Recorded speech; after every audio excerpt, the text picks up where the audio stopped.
칼부세라는 사람이 저 산 너머라는 시를 썼습니다. 저 산 너머, 저 산 너머 또 너머 저 멀리 모두들 행복이 있다 말하기에 남을 따라 나 또한 찾아갔건만 눈물 지으며 돌아왔네. 저 산 너머 또 너머 더 멀리 모두들 행복이 있다 말하건만 과연 행복은 거기에 아니면 어디에 있을까요?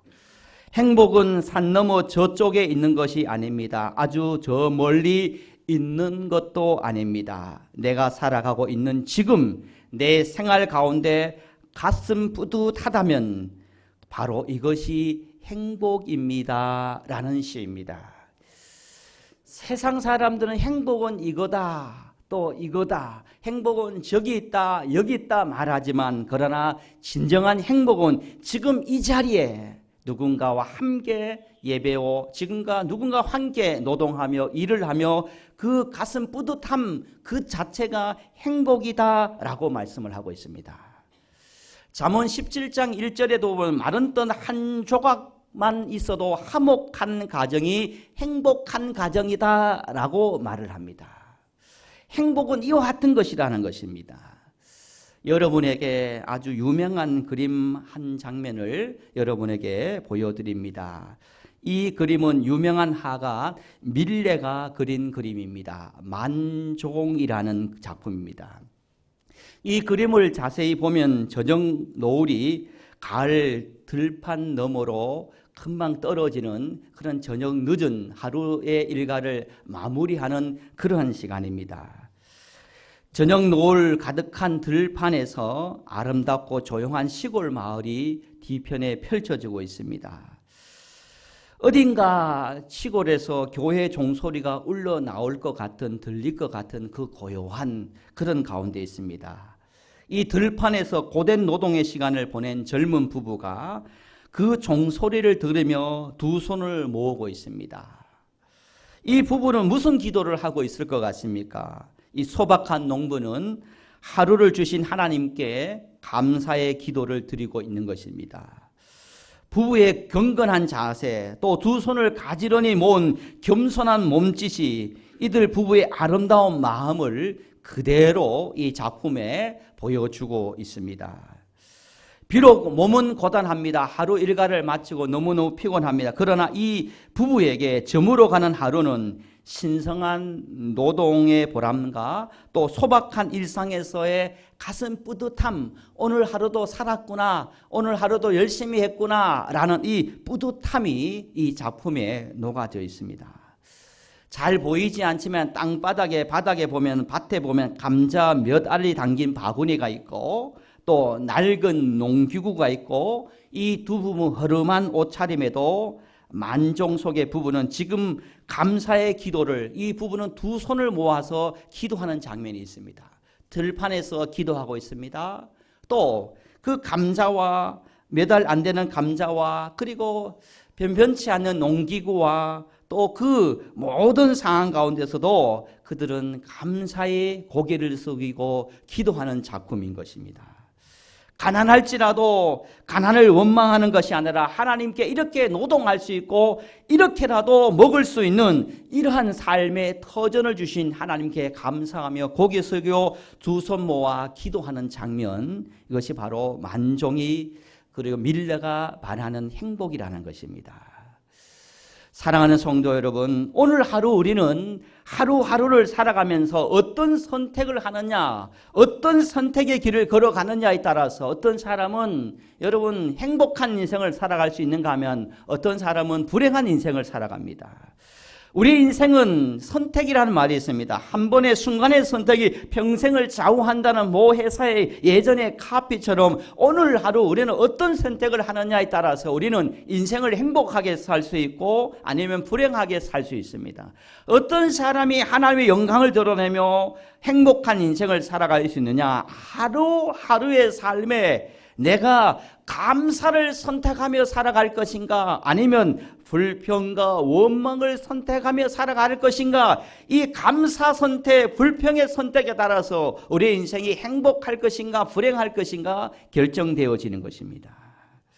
여러분, 오늘 하루도, 이번 한 주간, 올 한 해도 어떤 상황 가운데서 뻔한 설교 같지만 여러분 감사를 선택할 수 있는, 이 감사를 선택해서 여러분 삶의 기적도, 여러분 삶의 날마다 은혜도, 여러분 삶의 날마다 기쁨도, 하나님의 영광을 드러낼 수 있는 감사를 선택할 수 있는 저와 여러분이 되기를 예수님 이름으로 축복합니다. 감사를 선택해야 됩니다. 이스라엘 백성들이 광야에서 40년 동안요, 감사를 선택했던 사람들은 약속의 땅 가나안 땅으로 들어갔습니다. 그러나 그 광야에서 불평과 원망을 선택했던 사람들은 광야에서 모두가 죽어버리고 하나님의 약속의 땅에 들어가지 못했고 가나안 땅에 들어가지 못했고 좋은 날 오는 것을 경험하지 못했습니다. 그 이유가 광야에서 불평을 선택했느냐, 원망을 선택했느냐, 감사를 선택했느냐, 은혜를 선택했느냐에 따라서 그 앞이 결정되어진 것입니다. 오늘 말씀은 우리가 수십 번, 수백 번 읽고 들은 말씀입니다. 오늘 말씀에 보면요, 하나님의 뜻이 나옵니다. 하나님이 우리를 향한 의지가 나옵니다. 그리고 하나님이 성도들을 향한 목적이 나옵니다. 하나님의 뜻, 하나님의 의지, 하나님의 목적, 하나님의 마음이 들어있는 말씀이 바로 오늘 말씀입니다. 그러면 하나님의 뜻이 있고 하나님의 목적이 있고 하나님의 의도가 있고 하나님의 마음이 있는 말씀이라면 우리는 이 말씀대로 살아가는 것이 귀한 삶이고 하나님이 원하는 삶인 겁니다. 그러면 하나님의 뜻이, 우리를 향한 하나님의 뜻이 무엇인가? 여러분 16절, 17절, 18절에 하나님의 뜻, 하나님의 마음이 들어있습니다. 우리 함께 죄송하지만 16절, 17절, 18절 말씀을 다 같이 한번 다시 천천히 합독해 보도록 하겠습니다. 시작. 항상 기뻐하라, 쉬지 말고 기도하라, 범사에 감사하라, 이것이 그리스도 예수 안에서 너희를 향하신 하나님의 뜻이니라. 할렐루야. 하나님의 뜻이 무엇입니까? 여러분이 대통령이 되는 것이 꿈이 아닌 것입니다. 여러분이 성공하여서 여러분 자랑하며 그런 삶을 살아가는 것도 꿈이 아닌 것입니다. 여러분이 높은 자리에 올라가는 것도 하나님의 뜻이 아닌 것입니다. 물론 그것을 통해서 하나님의 역사를 이루면 좋습니다. 그러나 하나님의 진정한 우리를 향한 뜻이 있습니다. 하나님께서 우리를 향한 진정한 뜻은 오늘 하루하루의 삶을, 오늘 하루의 삶에서 기쁨의 삶을 잃어버리지 않는 것이 하나님께서 우리를 향한 뜻인 것입니다. 오늘 하루하루 삶에서 기도줄을 놓지 않는 기도의 삶을 살아가는 것이 하나님이 우리를 향한 뜻인 것입니다. 궁극적으로 나아가서 하루하루 모든 상황 가운데 범사에 감사합니다. 하나님 감사합니다. 하나님 그래서 감사합니다. 하나님 그럴수록 감사합니다. 그러므로 감사합니다. 이렇게 감사할 수 있는 것, 감사의 삶을 살아가는 것이 하나님이 이 시대에 우리 그리스도인들을 향한 하나님의 뜻이고 마음이고 계획이시고 소원이라는 것입니다. 올 한 해 여러분 우리 교회의 표가 주의 능력을 나타내소서입니다. 그러나 그 중에 마지막 우리의 입술에 감사의 능력을 나타내소서라는 소주제 제목이 있습니다. 여러분, 감사는 능력이고 감사할 수 있는 것은 기적인 것입니다.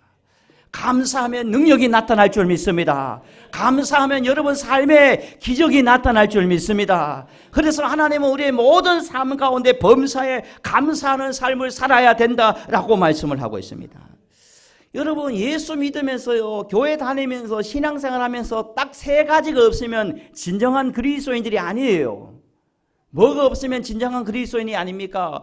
하나님의 자녀이면서 하나님 믿으면서 우리가 하나님의 손안에 있습니다. 하나님께서 내 인생을 인도하여 주실 줄 믿습니다. 우리의 인생의 앞날이 주님의 손에 있습니다. 매일 입술로, 생각으로, 또 개념으로, 이론으로 알고는 있지만 실상에서는 기쁨을 잃어버리고 기쁨이 없다면 그건 진정한 신앙인이 아니라는 것입니다. 세상 사람들보다 더 우울한 삶을 살아가고 세상 사람들보다 더 근심이 많고 세상 사람들보다 더 기쁨이 없다면 이것은 진정한 그리스도인이라 할 수 없는 것입니다.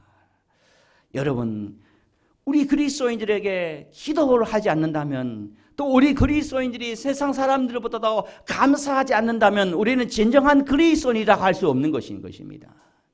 여러분, 우리가 어떻게 예수 믿는 사람이요, 우리가 어떻게 하나님의 사람이요, 우리가 어떻게 오천남북의 성도입니다, 나는 교회 다니는 사람입니다 라고 증명할 수 있고 삶으로 증명할 수 있습니까? 그것은 딱 세 가지입니다.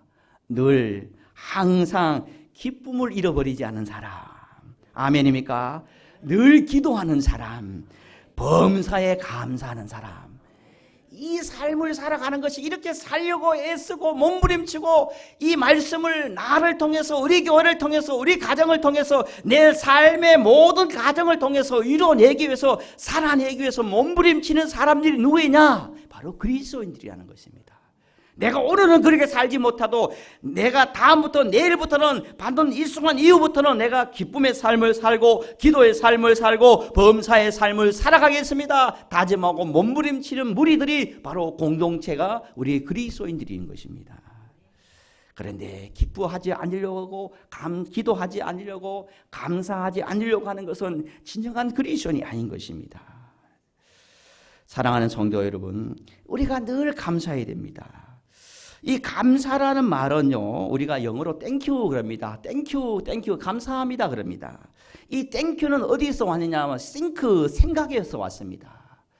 이 감사는 생각에서 유래되었다는 것입니다. 그런데 이 감사와 think의 스펠링을 보면 중간에 뭐 다른 것이 하나가 있습니다. 뭐가 다르냐면요, 바로 think, 그래서 think 할 때는 I로 되어 있고, 그 다음 땡큐는 THANKA가 다른 것입니다. 이 말이 무엇이냐면요, think는 나를 가리키는 거고요, 그 다음에 땡큐의 때 A는 하나님을 가리키는 단어라는 것입니다. 즉 감사라는 것은 어떤 것이냐, 어떻게 하면 감사할 수 있냐? 감사는요, 나라는 관점이 아니라 하나님의 관점에서 세상을 볼 때, 하나님의 관점에서 나를 볼 때 내가 감사할 수 있는 삶을 살 수 있다는 것입니다.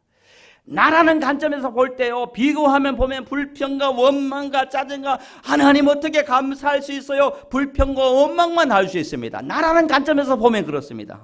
그러나 여러분, 하나님의 관점에서 보시기를 바랍니다. 하나님에서 관점에서 본다는 것은요, 멀리 보시기를 바랍니다.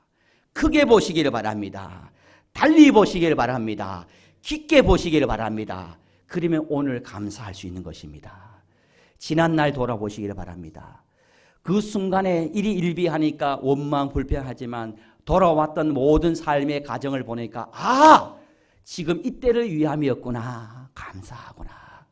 그때의 실패와 그때의 아픔과 그때의 상처와 그때의 곤란함이 오늘 이 자리에 이렇게 하나님의 영광을 드러내기 위함이었구나. 그때의 강야가 오늘의 영광이 있고 그때의 십자가 오늘의 영광을 주시기 위함이었구나 라는 것을 길게, 크게, 멀리, 달리 생각하면 깨달을 수 있다는 것입니다.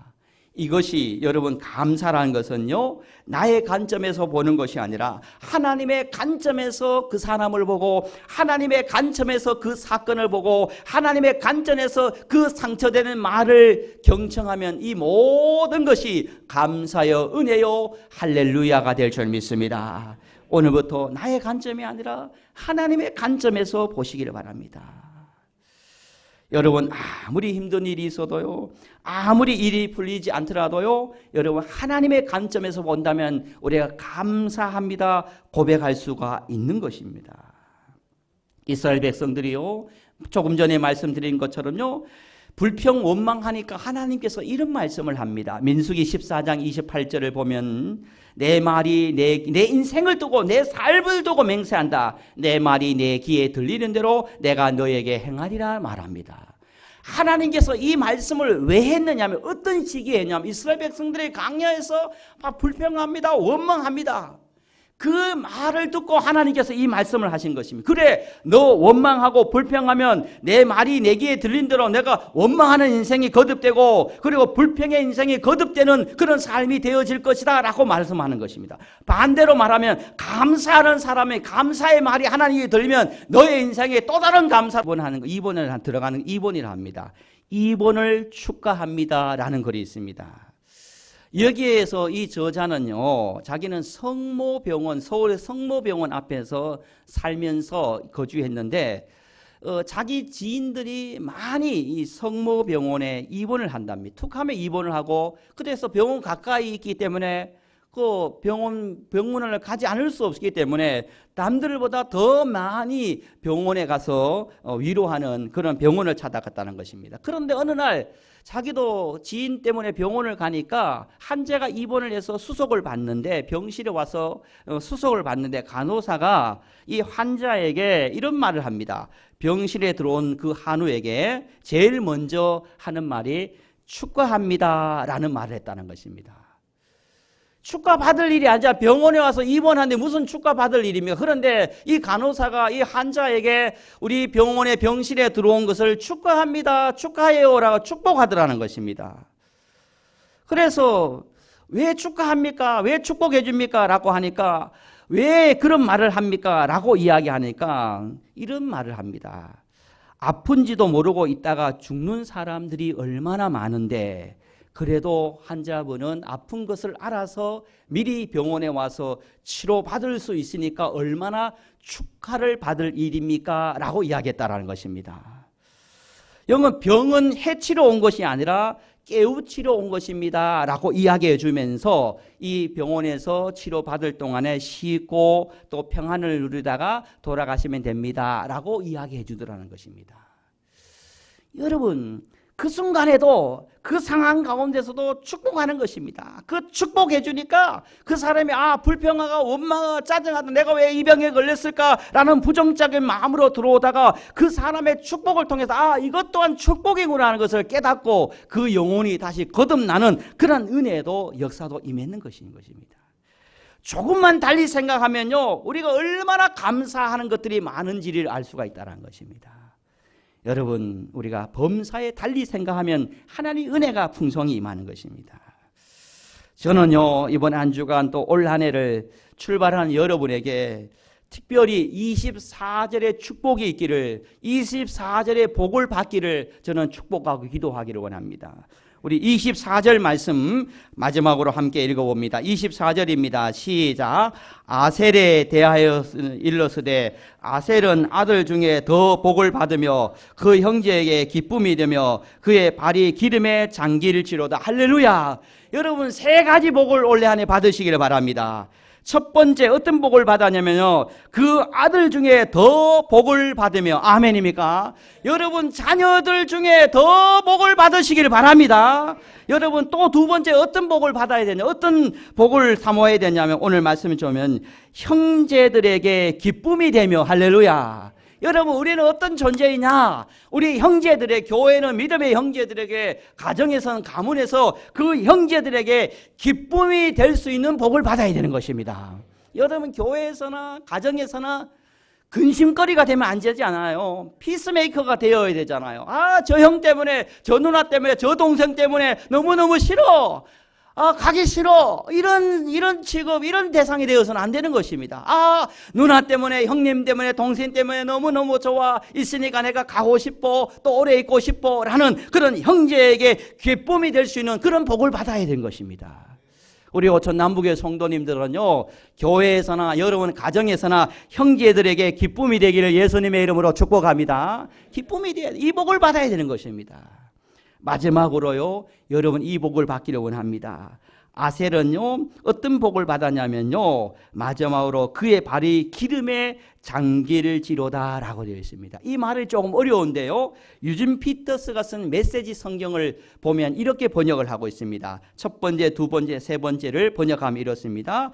아들들 가운데 가장 많이 복을 받으며 형제들이 가장 아끼는 자가 되어 그 발을 기름에 담그고 날마다 안마를 받는 그런 사람이다라는 것입니다. 이 말이 무슨 말이냐면, 우리 형님, 우리 누님, 우리 동생 얼마나 사랑하는지 내가 안마해 줄게, 안마해 줄게. 토닥토닥.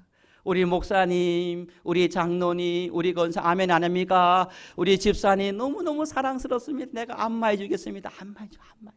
이 복을 받아야 돼. 이 복을 받기를 바랍니다. 저 인간 보기 싫어, 내가 도망가야 되는데 저 인간 때문에 죽겠네, 이런 사람이 아니라 만나면 안아주고 싶고, 만나면 축복해주고 싶고, 만나면 안마해주고 싶고, 만나면 손을 잡아주고 싶고, 이런 복을 아셀이 받고 이런 복을 모세가 아셀에게 선포했다는 것입니다. 저도 목사들 중에 가장 사랑받는 목사가 되기를 소망합니다. 목사들 중에 가장 우리 성도님의 기쁨이 되는 목사 되기를 원합니다. 제가 만나면 우리 성도님이 저를 안아주는 그런 사랑 덩어리, 사랑받는 목사 되기를 원합니다. 여러분, 저도 그렇고 여러분도 그렇고 그런 삶, 그런 복을 올 한 해 받았으면 좋겠습니다. 이 복을 받고 또 이 복만 받는 것이 아니라 또 이렇게 축복해주는 그런 삶을 살아서 축복받고 축복해주는 그런 그리스도인으로 우리 오초 남북 성도로 살다가 마음껏 축복하고 다시 이 성전으로 돌아올 수 있는 우리 성도님 되어지기를 예수님의 이름으로 간절히 축복합니다. 아버지 하나님, 너무너무 감사합니다. 믿음의 선배들, 축복의 사람들은 늘 대접받고 섬김받는 그런 자리가 아니라 늘 축복할 때 먼저 섬기고 먼저 축복할 때 그들이 더 많은 축복을 받는 그러한 은혜, 그러한 역사를 우리가 보게 됩니다.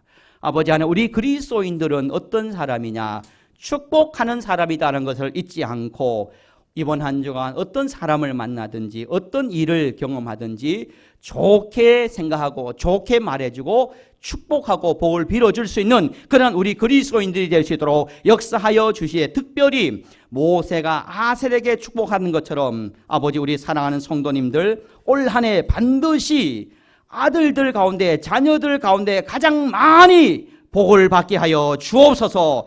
형제들이 가장 사랑하는, 형제들이 가장 아끼는 그런 자녀가 되게 하여 주시고 늘 사랑받는 그런 존귀한 자로 살고 그렇게 섬기는 그리스도인으로 살아갈 수 있도록 역사하여 주옵소서. 주님 감사합니다. 이 복의 주인공 되기를 소망하며 살아계신 예수님의 이름으로 간절히 축복하며 기도드리옵나이다. 아멘.